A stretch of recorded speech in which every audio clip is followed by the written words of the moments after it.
with the Federation Council and the citizens of the Federation themselves breathing down their collective necks, Starfleet Command would have its starship designers create a plan for a new Constitution-class starship design. But unfortunately, this Phase 2 starship design would never come to be. And why is that, you ask?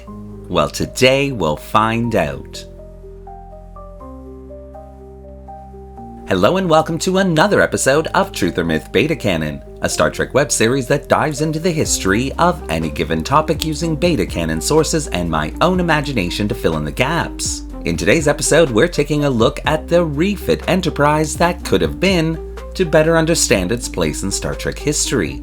Please note, today's video is a bit different than my normal Truth or Myth Beta Canon videos, as it dives into an Enterprise design that could have been if the Star Trek Phase 2 series had come to life back in the 1970s. Of course it didn't, but it's still an important part of Star Trek's own history, so I wanted to give it a proper story that could easily fit into anyone's headcanon, without changing everything we know about canon. So I hope you enjoy.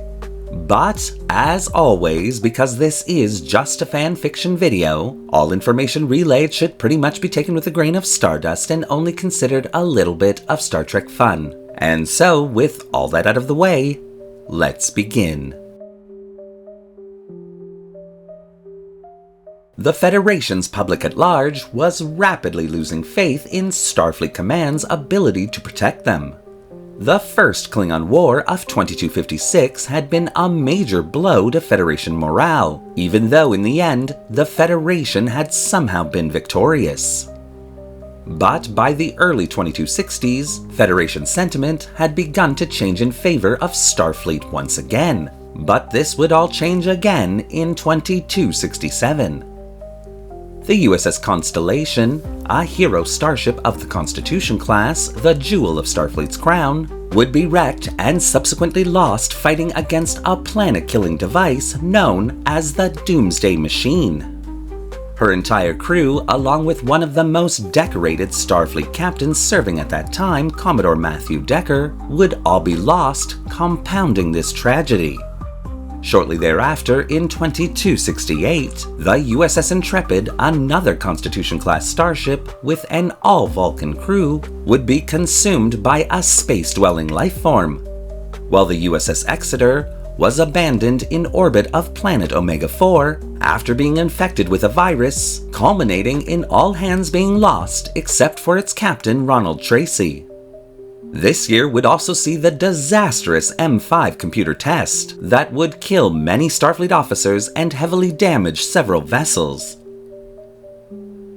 At this point, Starfleet Command began to review its options. The Constitution class, once a shining beacon for Starfleet Command, was quickly becoming a noose around that organization's neck, as its technology was rapidly proving to be out of date in the latter part of the 2260s. Starfleet's various divisions were already developing new technologies and starship classes to lead the fleet into the 2270s, but this was a problem. Though efficiency of systems like the warp core had been improved, increasing its power output slightly for these new classes, the difference was actually negligible. Nevertheless, Starfleet Command intended to go forward with a refit of the Constitution class, upgrading everything it could in order to appease the Federation's public. And to this end, a new design known as the Phase 2 Refit would be created. Never practically built overall, the Phase 2 Refit design would sit at a length of 303 meters and be designed to be operated by 426 officers and crew members.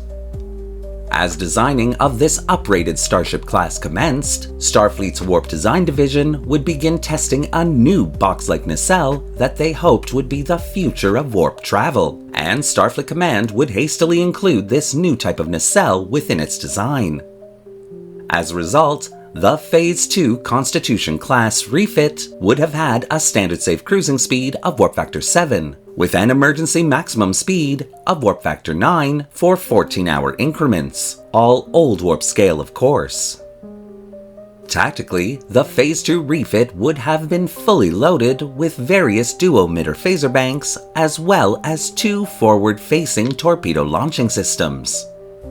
The torpedo launchers would be moved from the saucer section down to the connecting dorsal or neck of the vessel's design, while to increase phaser emitter power, the new phaser systems would be routed through the warp core itself, greatly increasing their power output.